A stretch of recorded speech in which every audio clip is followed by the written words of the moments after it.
Ember dragged her feet into the quiet, slightly echoing halls of Sunnybrook Retirement Home. Community service. 2 words that felt like a life sentence, especially when her friends were at the beach.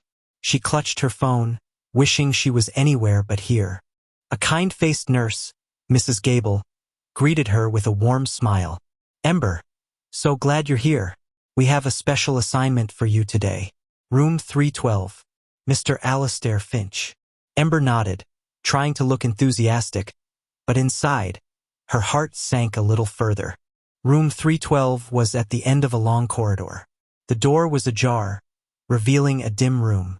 There were no cheerful drawings on the wall, no lively chatter spilling out, just silence. Ember peeked inside, her heart thumping softly. An elderly man sat by the window in a wheelchair, his back to the door. He was thin, with wisps of white hair, staring out at the garden. He didn't turn around. He didn't acknowledge her presence. Mr. Finch, the forgotten veteran. Ember cleared her throat.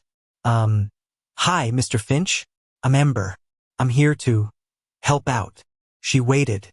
Nothing. Not a flicker of movement. She felt a pang of awkwardness, then a tiny spark of determination. She decided to start small. She noticed a stack of old magazines on a bedside table. Carefully, she began to arrange them, smoothing out crinkled pages, making the space a little neater. Still, Alastair remained silent. The next day, Ember brought a tiny potted succulent from her own room. She placed it on the windowsill where Alastair could see it. "It needs sunlight," she murmured, more to herself than to him. A few minutes later, as Ember was about to leave, she saw it. A tiny, almost imperceptible shift in Alastair's posture.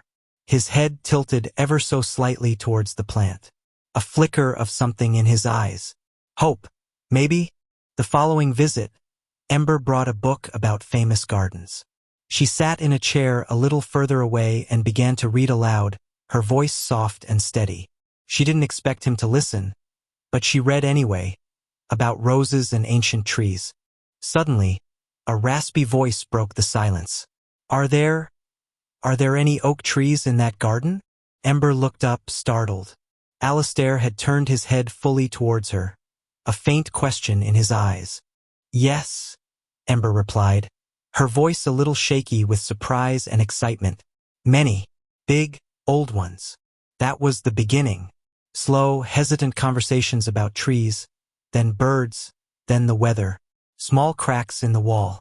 One day, Ember found an old, faded photograph tucked into a drawer. It showed a younger Alastair in a uniform, standing proudly beside a large oak tree.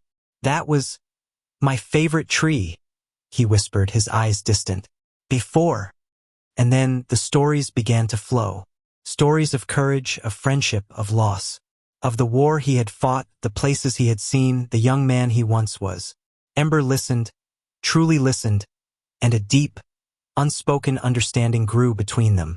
Sunnybrook didn't feel like a life sentence anymore. It felt like a place of connection, of shared history. Ember had helped Alastair find his voice, and in doing so, she had found a quiet peace within herself. They were no longer forgotten.